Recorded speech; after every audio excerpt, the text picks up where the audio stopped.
Le 16 mai dernier, la ville de Vaudreuil-Dorion dévoilait sa toute première politique du vivre ensemble.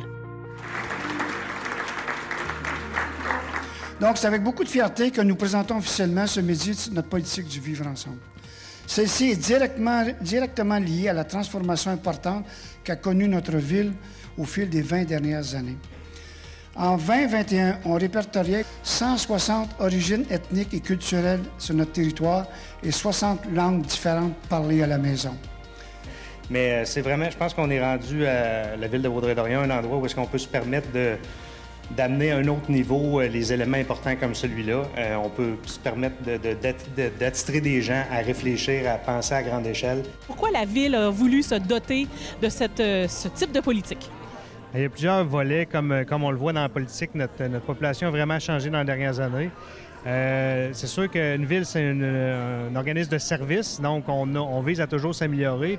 On est allé avec un sondage à l'interne. On a en fait questionné les employés sur les enjeux qu'ils pouvaient vivre en lien avec le vivre ensemble. Suite aux réponses de ce sondage-là, on s'est dit, OK, il y a quelque chose à faire. C'est une nouvelle réalité, puis on doit mettre un cadre justement pour apprendre à vivre avec ces nouveaux enjeux-là. On a commencé la démarche à l'automne 2021.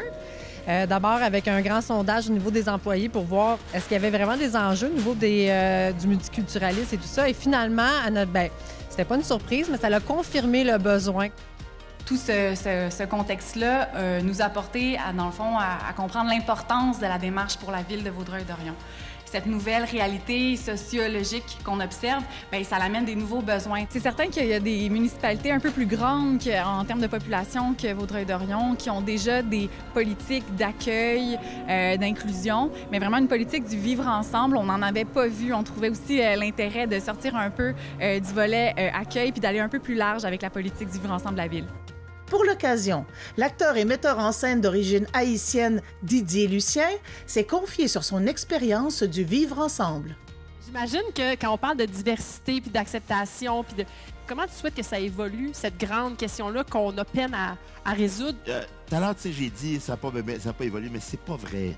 C'est pas vrai c'est pas correct que je dise ça. Parce que ça a effectivement évolué. Je veux dire... Mais les micro-agressions n'étaient pas considérées comme du racisme. Les mots, les insultes. Les mots, les insultes, puis tout ça, c'est pas quelque chose qu'on pouvait raconter et que le monde allait s'offusquer. Donc le monde, ce qu'il faisait, c'est qu'il disait « C'est juste des cons, oublie ça, pense à d'autres choses, faut que tu sois plus fort qu'eux autres. »